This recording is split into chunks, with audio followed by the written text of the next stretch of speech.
আমার সিম্পল কুজিনে সবাইকে স্বাগতম জানাচ্ছি। আমি আজকে আপনাদেরকে তৈরি করে দেখাচ্ছি ভারী মজাদার সুইট স্পাইসি ক্রিমি প্রন, যা কিনা খুবই সুস্বাদু এবং খুবই সহজ একটি ডিশ। তো চলুন দেখে নেওয়া যাক এই মজাদার ডিশের প্রস্তুত প্রণালী। একটি বাটিতে 14 থেকে 15টি মাঝারি আকারের চিংড়ি মাছ এভাবে মাঝে দিয়ে চিড়ে নিতে হবে। এরপর এই মাছে 1 চা চামচ পরিমাণ সয়া সস দিয়ে ভালো মতো মিশিয়ে এক পাশ করে রেখে দিতে হবে।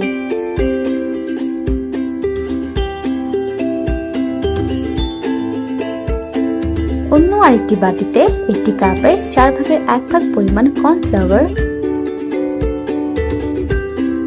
একটি ডিম, চা চামচের 4 ভাগের 1 ভাগ পরিমাণ গোলমরিচ গুঁড়ো, স্বাদ অনুযায়ী লবণ, আমি এখানে আধা চা চামচ লবণ নিয়েছি। এরপর ভালোভাবে মিশিয়ে নিতে হবে এবং না খুব পাতলা না খুব ঘন একটি ব্যাটার তৈরি করতে হবে। আপনারা যদি প্রয়োজন বোধ করেন তবে সেক্ষেত্রে আরও কিছু পরিমাণ কর্নফ্লাওয়ার ব্যবহার করতে পারেন। ব্যাটারটি এখন তৈরি। এরপর ব্যাটারের মাঝে মাখিয়ে রাখা চিংড়িগুলো ঢেলে দিতে হবে এবং ভালোভাবে মিশিয়ে নিতে হবে। তেল গরম করতে হবে। তেল গরম হয়ে উঠলে এর মাঝে চিংড়িগুলো ডুবো তেলে ভেজে নিতে হবে। মাঝারি আঁচে বাদামি হয়ে ওঠার আগ পর্যন্ত চিংড়িগুলো ভেজে নিতে হবে। বাদামি হয়ে উঠলে তেল ছড়িয়ে নিতে হবে এবং একটি কিচেন টাওয়েল বা পেপারের উপর ভেজে নেওয়া চিংড়িগুলো রেখে দিতে হবে।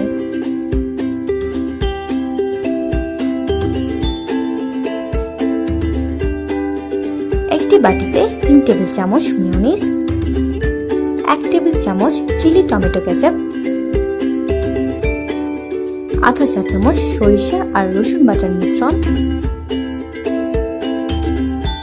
আধা চা চামচ লাল মরিচ টালা, চা চামচের 4 ভাগের 1 ভাগ পরিমাণ গোলমরিচ গুঁড়ো, আপনারা চাইলে ঝাল আপনাদের স্বাদ অনুযায়ী কম বা বেশি ব্যবহার করতে পারেন, 2 চা চামচ মধু, সামান্য পরিমাণ ধনিয়া পাতা কুচি, সামান্য পরিমাণ লেবু রস, আমি প্রায় 1 টেবিল চামচের মতো লেবু রস এখানে ব্যবহার করেছি। এরপর এই সব উপকরণগুলো একসাথে মিশিয়ে নিতে হবে।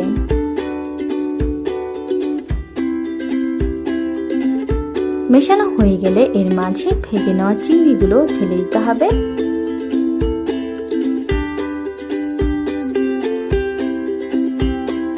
এবং ভালোভাবে মিশিয়ে নিতে হবে।